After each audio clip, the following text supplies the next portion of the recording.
Welcome to Frank Stajano Explains and the Algorithms course at the University of Cambridge. In today's video we are going to investigate Quicksort, which I know you have already seen in the Foundations of Computer Science course. And so because of that I'm going to go over it relatively quickly. But Quicksort is a very remarkable algorithm, deservedly extensively studied, and there is always going to be more to say about Quicksort than anybody could do in a standard lecture course. So after reviewing how Quicksort works, we're going to look at some tricks that people have devised for making it go even faster, or for preventing it from hitting its quadratic worst case, and also an ingenious reuse of the core technique of Quicksort to do something other than sorting numbers, namely finding the median or other order statistics. And I also want to mention the stability property of sorting algorithms, which in fact Quicksort does not have. But I will also show you how to convert any unstable sorting algorithm into a stable one if you need to. Another algorithm that you've seen before, which is Quicksort. And because you've been exposed to it, this is not going to take us very long. The idea of Quicksort is to look at our unsorted items and subdivide them into two regions which are less than or equal to a designated value or greater than that value, but not necessarily sorted within that region. So that value is going to be called the pivot. And I am going to use these invariants where my region from, if I'm trying to sort the part from here to here, I begin to I end, initially the whole array, but throughout I may be doing a smaller region. For example, here, I will use an I left and I right pointer, which start from the left and the right respectively, and move towards each other until they touch. And I will preserve the following invariants. That I left will always be to the left of I right.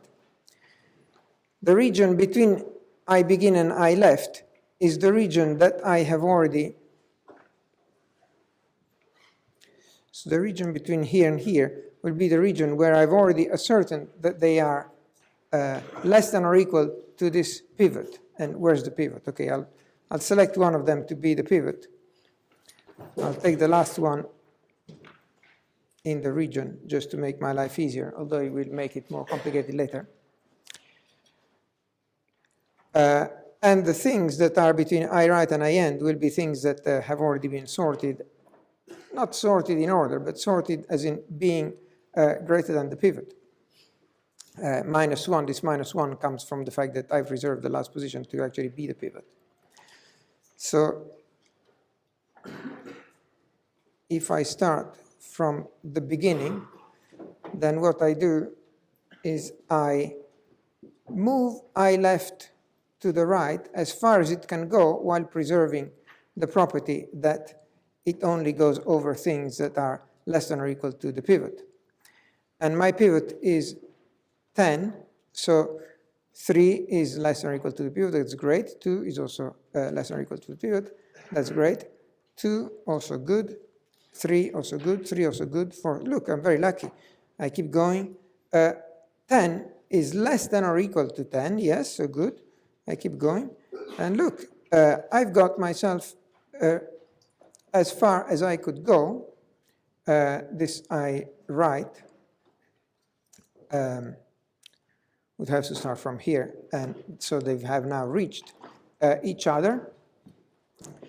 And I've gone as far as I could with this I left, and now I have a region on the left which contains all these numbers, and a region on the right which contains no numbers, and then the pivot. And the pivot should be put between those two regions, and it's already basically there because the other region is empty, so I can imagine the other region to be here. So I thought I was being lucky. Actually, I'm not so lucky because I haven't split it into two regions. I've only split it into one region, and I'm only shrinking this by one. So, okay, let me recurse into this region, which is now unsorted, but is slightly smaller. I recurse into it by making this the end, and by making this the pivot. And I start again, moving this to things. So I should, in my example, show a case where the right one also moves. And with this choice, it doesn't look like it's going to happen. So let me cheat and stick, for example, 4 here as the pivot. Then what would I do? Things that are less than or equal to 4, I would move this one all the way to here, and then it would stop. And things that are bigger than 4, so it starts here, and this one is bigger than 4. So this one stops here. Oh, bigger than 4. This is bigger than 4, bigger than 4, bigger than 4, bigger than 4. Bigger than 4, and it gets here. So now that they have reached, I have indeed produced two sections of my array, where here I only have things that are less than or equal to 4, and here I only have things that are bigger than 4. So at this point, 4, which by rights should be between those two regions, I can put it between those two regions if I swap it with this element here, which, because it's bigger than 4, doesn't mind going over here. And so I've now got the thing that used to be the pivot now separates those two regions. And so those two regions here and here now need to be sorted recursively by reapplying that. At every round, I will definitely put the pivot in its position. So 4 is between those ones and those ones. It will never change for the rest of the algorithm, because if 4 is greater than these things and smaller than these things, however I rearrange those things, 4 will still end up here in the end. So I don't need to move that anymore. So at least one item per iteration of the outer loop gets put in the correct position. If I am doing well, I am splitting more or less evenly, and as I recurse into this, I get the same recurrence as I got for merge sort, 2 times the cost of doing it on n½ plus some linear amount for, in this case, the partitioning operation. So the same recurrence solves in the same way and gives me a cost of n log n. However, that's just a common case situation. Well, you could say it's a best case, but it turns out that the common case also splits reasonably evenly. Unfortunately, we also have a worst case, which is the one that happened at the very start, when my pivot was already the largest value. And so the left region contained everything, and the right region was empty. And so it is true that in that iteration, one element was put in place, the pivot, but no other element was. And so if in the next round I'm also unlucky because the pivot was also the greatest, well, it wasn't, but it was almost, greatest would have been in the other 10, but 8 was almost that. And so I would split very unevenly with a very large left region and a very small right region. If this keeps on happening, then my worst case is one where I only put one element in place at every pass of the outer loop, and I have to pay a linear amount for every round of the loops. And so I end up again with a triangular number, which, as you're now familiar, is big O of n squared. So this is an algorithm that's big O of n log n in its common case and in its best case, but in its worst case is big O of n squared. So that's rather bad news. Interestingly, however, this in the common case, when it gets n log n, it's an n log n where, hidden by the big O, there's the smallest constant among the other things that are n log n that we have seen. So the quick name is actually well earned, because most of the time it is actually pretty quick. So quick that people who care about performance have an aversion towards using the much safer guaranteed n log n in every possible circumstance, because they still want to risk their life on Quicksort because it is that bit quicker.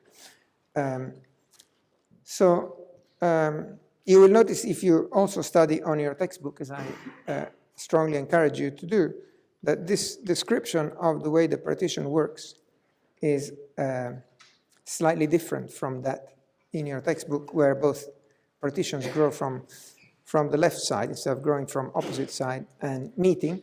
But I can say this one has been officially approved as a beautiful description by the person in the world most qualified to do so, because Tony Hoare, who invented Quicksort when he was in his early 20s, lives in Cambridge and is now retired, and so I managed to invite him to one of these lectures in a past year, and so he was here entertaining the students, answering questions, and he said he was okay. So what do we need to say about Quicksort? Well, that the worst case for Quicksort of hitting the big O of n squared, if you look across the number of possible permutations, only happens in a very small number of cases. Most cases, you get n log n. But in a few cases, you get this n squared. Interestingly, though, these few cases are cases that are somewhat likely to happen if that's the way you choose the pivot, as I showed in here. Because if this array were completely sorted, you would always choose as the pivot the next largest element of what remains. And so if you imagine running your algorithm and then running it again, the second time, it will have n squared cost. If you imagine running your algorithm on data that was almost sorted, it will have a cost that will be n squared. So that's a bit annoying. So people have scratched their head about this and said, well, what if I choose the pivot in some other way? What if I choose the pivot as the median of three values that I pick from here, from here, from here? Maybe I will be less likely to pick the best. Maybe I could even pick the pivot at random. And you should think a bit about those things and see if they actually make a useful difference. In fact, because Quicksort has this extremely small inner loop, and therefore this very small constant hidden by the big O, people have spent lots and lots of time being ingenious to try to recycle Quicksort in places where a more prudent person would have used the guaranteed n log n algorithm, including making hybrid algorithms, a mixed Quicksort for the bulk and something else for the rest. You could be annoyed at the time you waste in recursion for small things and say, well, okay, never mind. I will do Quicksort until the section to be sorted becomes a certain size, for example, I don't know, 10 elements. And then at that point, instead of using Quicksort, I will use insert sort. Well, insert sort is quadratic. Yeah, insert sort is quadratic, but the quadratic cost is only a worry when n is big. When n is only 10, then there's not much for the thing to move. And so insert sort is actually not that bad. You're bounded that you're not going to move by any more than 10 anyway. And it may save you the time that you would otherwise waste in the recursion on the small things. You can make this 10 small. You can make it 5 if you think 10 is too big. It'll still save you something. Someone also said you could, instead of recursing, stopping the recursion and going into insert sort when your size is 10, you could just stop doing anything, just leave it unsorted. And then once you've got your array that's mostly sorted, except regions of size 10 that are unsorted, then you do a passive insert sort on the whole thing. That will save you all the function calls of going into insert sort every time. You just do one big passive insert sort. So this uses up even fewer instructions. Now someone then said, actually, it's true that you use fewer instructions by doing that. But if you consider the influence of caches, then if you do call insert sort in the local ones, you exploit the locality of the fact that you were already working on those elements. And maybe it depends on the size of your cache. Whether 10 is appropriate, you might have to fine-tune that to the size of your cache. If you instead do one big passive insert sort, you may do fewer instructions, but they may have longer access times because you go out of the cache. So you can see there's lots and lots of considerations to be made, and we are only scratching the surface and giving you an overview. Another thing that's actually been adopted in the standard library of GCC, for example, is to make a hybrid between Quicksort. So I'll use Quicksort, but if I see that things are going bad, say never mind Quicksort. Let me just use heap sort. So you do Quicksort. First, you look how big is this n, okay, and let me say how deep do I want to recurse. Ideally, it would be the log of n. Let me say 2 times the log of n is going to be my maximum. After that, I'm going to give up on Quicksort. Say, Quicksort, you've had your turn. You're not working. You're obviously going towards the n squared. Just go home. And at that point, so you keep track. How deep am I recursing? And if you see that you're recursing to exceeding 2 times the log of n, then you say, right, never mind. Now I'm going to switch to heap sort. I've wasted some time, but at least I'm not going to get into n squared. And you can combine that with the trick of insert sort. And that's actually what the sorting algorithm in a well-known library does use. Another special for Quicksort is that it can be used for doing other things than just sorting, namely for efficiently finding the median.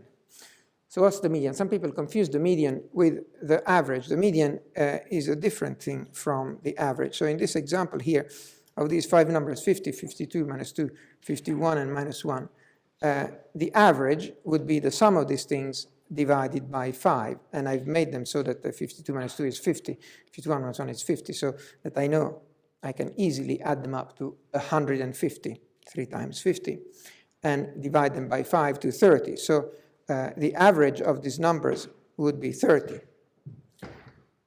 Okay, 30. Whereas the median is the number that's in the middle once you've rearranged them. So if I were to rearrange those numbers, then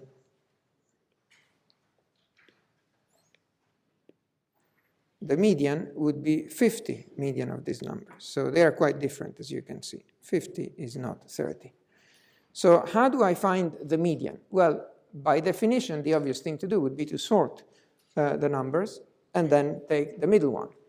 If they're an odd number, there's a middle one. If they're an even number, there isn't quite a middle one. You have to decide if you're taking the lower median or the upper median, or averaging those two, which people do any of these at different times.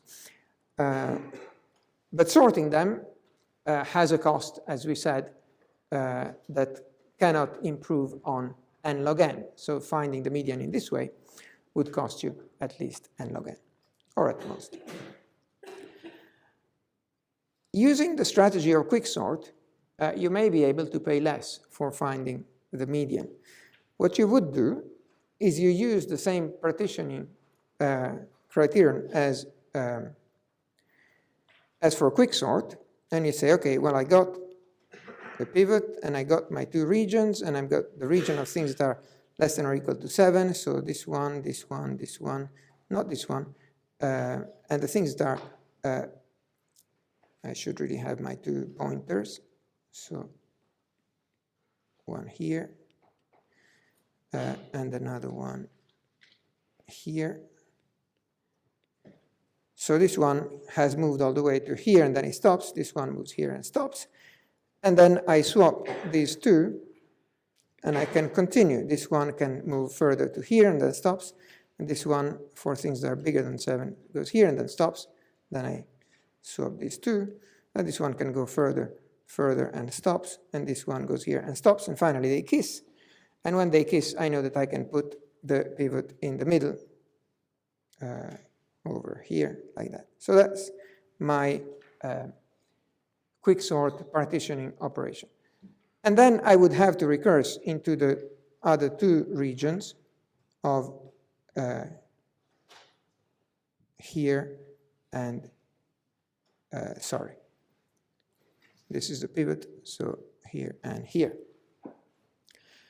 Now, if I am looking for the median, I am looking for the element that will end up in the middle of this. Is 1, 2, 3, 4, 5, 6, 7, 8, 9. So I'm looking for the one that's going to end up in here. Now, the pivot is already placed here. This region is things that are bigger than the pivot. It's clear that my median is not going to be in here. So I only recurse into this one, and this one I just forget. And I'm always keeping an eye on this place here, because I know that the median in the end will end up here. And so once I've partitioned this one as well, it will be partitioned to two regions, only one of which will contain this position. And that's the only one that I recurse into. And so this means in that formula that gave us the recurrence for the cost of doing quicksort, which was the same as that for insert sort, which was the cost of doing it for n items is 2 times the cost of doing it for n over half item. Well, n over half optimistic, but okay. Plus some linear cost for doing the partition. Actually, in this case, I'm only recursing into one of the two halves, and therefore I save these two. And saving these two, if you do the same development with the trick of setting n equal to the m like we did last time, you will see that it works out to something where you get just big O of n instead of n log n. This is in your handout, so I don't redo it. So finding the median, or in fact any other order statistic, finding the third element, finding the second biggest element, and so on, you can do all of these with this strategy. And so long as you're partitioning evenly, or reasonably evenly, you will only pay linear cost.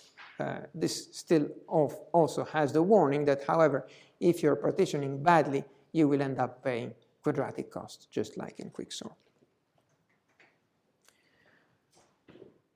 So, one more thing we have to say about sorting is that there's another criterion on which to measure sorting algorithms, which is not the efficiency, which is whether the sort is stable. What does stable mean? It means that when you have items with the same key, as here, for example, you have 3 and 3, or 2 and 2, then a comparison sort will not see any difference between those two.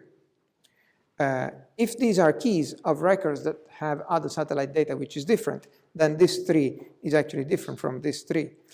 And so stability is concerned with whether, if this came before this one in the input, does it still come before this one in the output? And an algorithm that guarantees that is called stable, and an algorithm that doesn't is called not stable. And algorithms such as merge sort, you can see easily if you study your code, they're going to preserve the relative order of items that have the same key, and so they are stable. But things like quicksort that make things jump around are not stable. And so sometimes you do prefer a stable sort over an unstable sort for reasons pertaining to your application. It's always possible to convert any unstable sort into a stable sort by an interesting ingenious trick, which is to say, you go through your input first and you augment the key with a note that says which of the equal things came first. So if I were to say this is 3, 0, and this is 3, 1, and this is 2, 0, and this is 2, 1, then I could later tell them apart, and I could sort 3, 0 before 3, 1. Now, it may require some housekeeping to remember this was 0, and then the next counter for 3 is 1, the next counter is 2, and so on.